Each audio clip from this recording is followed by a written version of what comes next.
campaigns, then NASA might be an interesting candidate because,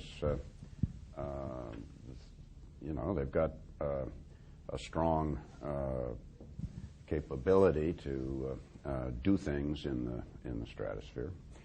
That's probably sufficient.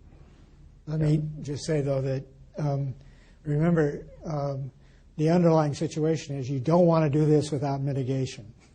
And we are not, one of the problems is we are not on course to do prudent mitigation. So part of the research effort has got to go into alternative technologies for mitigation. I'm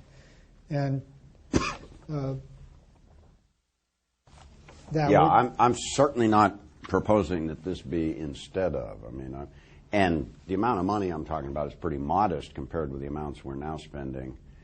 But stop to think about it. We've been talking for a couple of decades about carbon capture and deep geologic sequestration in the context of coal-fired power plants. And we're beginning to do a few minor things, but we still haven't got the first commercial scale plant up and running. All the pieces have existed at commercial scale for quite a long time, but we just haven't spent the money to put the pieces together. If you asked me to bet today on who will get the first commercial scale plant up and running, I'd put more money on the Chinese than I would on the U.S. So John's absolutely right. It is really dismaying the slow rate of progress. And it's also dismaying that we got so many people playing my technology is more virtuous than yours. If we're going to achieve an 80% reduction in emissions, it's literally going to take everything we've got. And even still, I think there are good questions about whether we'll make it. I was going to say I'm biting my tongue, Steve, about the small reactor story, but I'll give it. It's very difficult to imagine how we're going to get a prudent standard without an expansion of nuclear power that is much broader than anything going on or even imaginable with current reactor designs. So one of the conclusions you reach, or current fuel cycle management practices, or current security relationships. So one of the things that you can say, I think, with some seriousness is that one of the things we're going to have to do in order to have any hope is to develop small, inherently safe, sealed reactor designs that you can put around the world, and the people who use them do not get at the fuel, cannot get at the fuel. But that's an entirely different industry from what we're currently talking about. So one of the things that absolutely needs to happen is there are about 8 or 10 of these designs, which is too many. There needs to be a runoff among them, and 2 or 3 of them brought to the point of commercial viability. And whatever else you do, you're not going to make it without that. But you're going to have to do a lot of other things as well. We got another, over here. Please.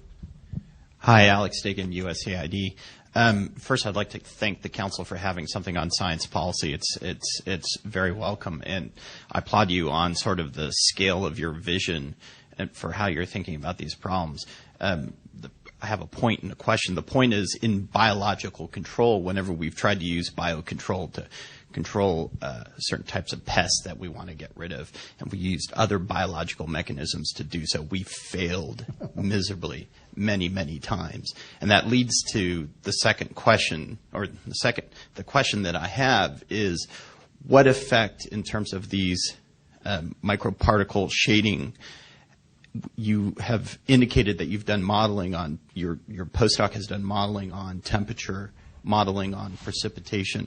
But given that, there's potential heterogeneous effects, what is the effect on photosynthesis and how that photosynthesis feeds back within the process?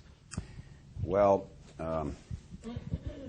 first of all, we're not talking about more than a couple % change in the light flux. Second, after some volcanic eruptions, though there has been direct reflection, the albedo has increased. The amount of diffuse sunlight has also increased.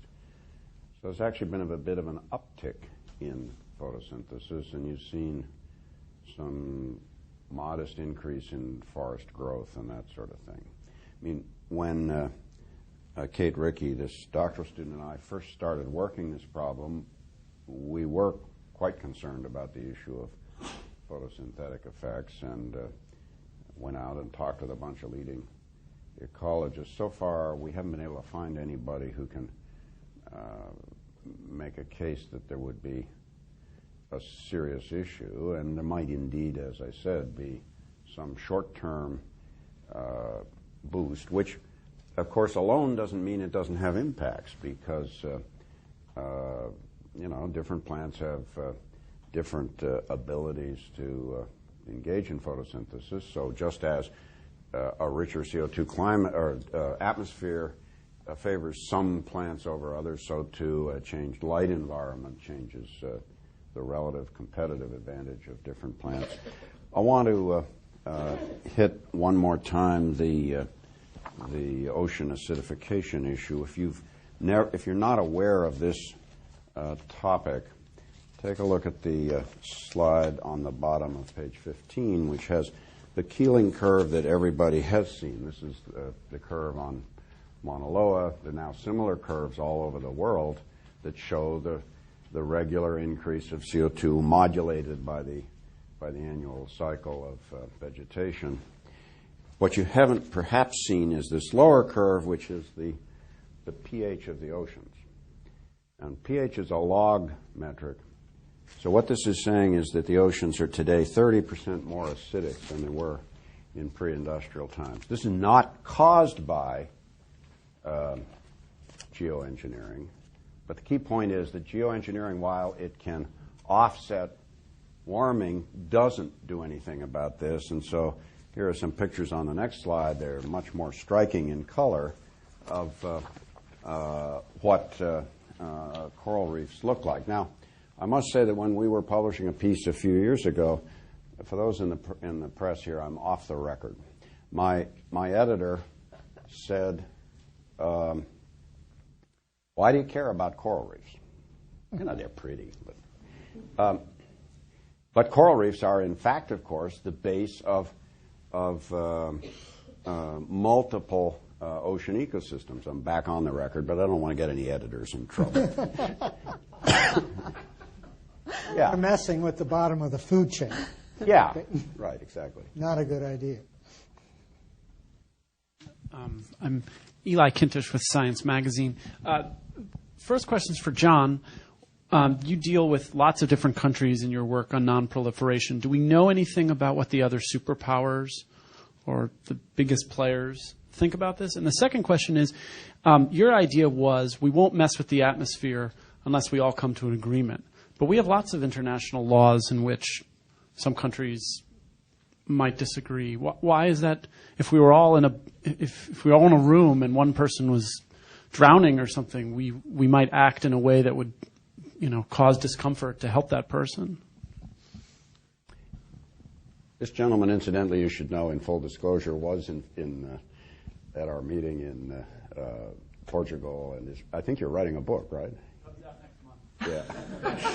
Well, I was going to ask you, for that reason, what your sense of the state of major power discussion here, but I don't think, to put it mildly, not very far along would be the answer.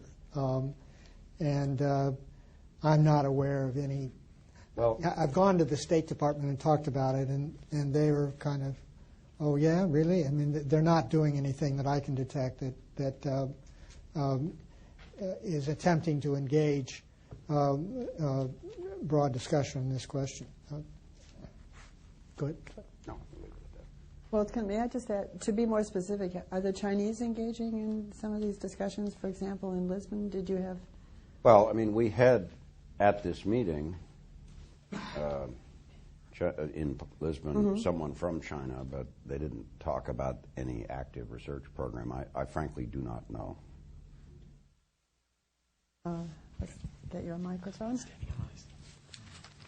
My name is Michael Morans. My questions are two. One is on the bubbles. I keep thinking about the conflict of trying to put fluoride in water, the politics of that, and or using gene changes in meat there's a huge Yeah. part of the population